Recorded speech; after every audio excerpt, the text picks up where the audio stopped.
Hello mga kabundok, for today's video is magluluto naman tayo ng adobong manok. So ayan na nga siya guys, ni-slice ko na. Depende din sa inyo guys kung anong klaseng slice yung gusto nyo. Sa akin kasi laki-lakihan ko na.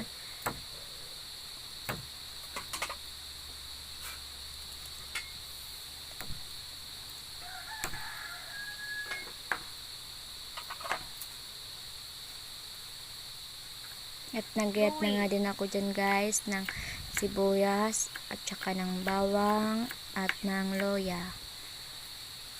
Yan nga siya guys.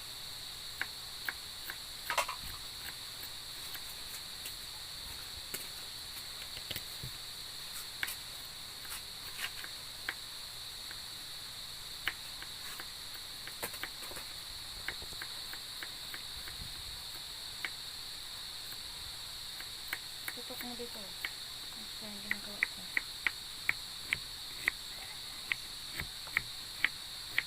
Uy na, cut mo na. Save mo na yan. Pagkatapos ko nga guys dyan maggayat at inugasan ko na din yung manok.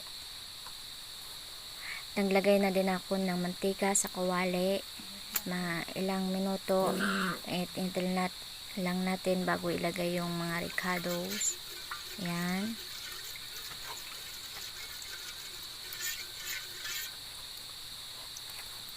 Cut mo muna. Huwag ganyan. Yung ganyan ba oh. Yan. Tutok na tutok. Kaya na nga mga kabundok. Linagay ko na yung mga ricados.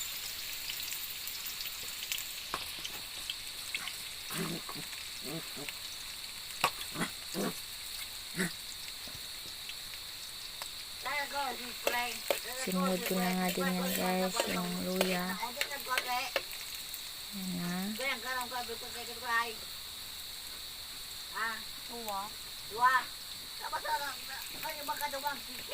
Naglagay nga din ako dyan guys ng konting sili para may anghang. Masarap kumain kapag manghang yung ulam kapag gano'n sa pagkain. Depende sa inyo guys kung gusto nyo lagyan ng sili. Mahilig talaga ako sa anghang. Linagay ko na nga din guys yung manok. Bulong na. Lalo.